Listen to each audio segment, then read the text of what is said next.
HMDA పరిధిలోని రైతుల సమస్యలపై రంగారెడ్డి జిల్లా కోహెడాలో రౌండ్ టేబుల్ సమావేశం జరిగింది.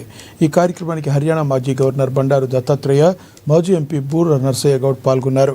తుర్కయాంజల్ మున్సిపాలిటీలోని ఎల్బీనగర్ జోన్లో కలపాలని, జేహెచ్ఎంసీలోని 53వ డివిజన్కు కోహెడా పేరు పెట్టాలని అఖిలపక్ష కమిటీ తీర్మానం చేసింది.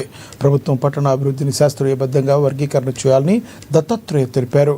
ఔటర్ రింగ్ రోడ్ పరిధిలోని రైతులకు ఉన్న భూములను ప్రభుత్వం వెంటనే రెసిడెన్షియల్ జోన్లుగా మార్చాలని వారు డిమాండ్ చేశారు.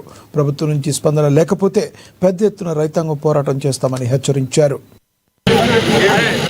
అశాస్త్రీయమైంది. ఇందులో రైతులకు చాలా తీవ్రమైన అన్యాయం జరుగుతున్నది. కాబట్టి రైతుల యొక్క భూములు ఎన్ని ఉన్నాయో అన్నిటినీ కూడా వాటిని రిక్రియేషన్ జోన్ కింద చేయాలని మేము ఈ సభాముఖంగా కోరుతా ఉన్నాం. రెసిడెన్షియల్ జోన్లో చేయాలని కోరుతున్నాం. ఎందుకంటే రెసిడెన్షియల్ జోన్ ఉంటేనే మనం ఇల్లు కట్టుకోవచ్చు, మల్టిపుల్ క్రాప్ హౌస్ కట్టవచ్చు, ఏదైనా కట్టవచ్చు. కానీ వేరే ఉంటే ల్యాండ్ యూజ్ చేయాలంటే చాలా పెద్ద డబ్బు అవుతుంది. భూమి మార్పిడి చేయాలంటే లక్షల రూపాయలు, కోట్ల రూపాయలు ఖర్చు అవుతాయి. కాబట్టి అలాంటివి చేయకుండా అన్ని రైతుల భూములు ఏదైతే ఉన్నాయో అన్నింటినీ రెసిడెన్షియల్ జోన్గా చేయాలనే మా డిమాండ్ అని నేను మీకు ఈ సభాముఖంగా మళ్ళీ ఒకసారి తెలియజేస్తాను. దీనికోసమే మనం అందరం నడుము బిగించాలి.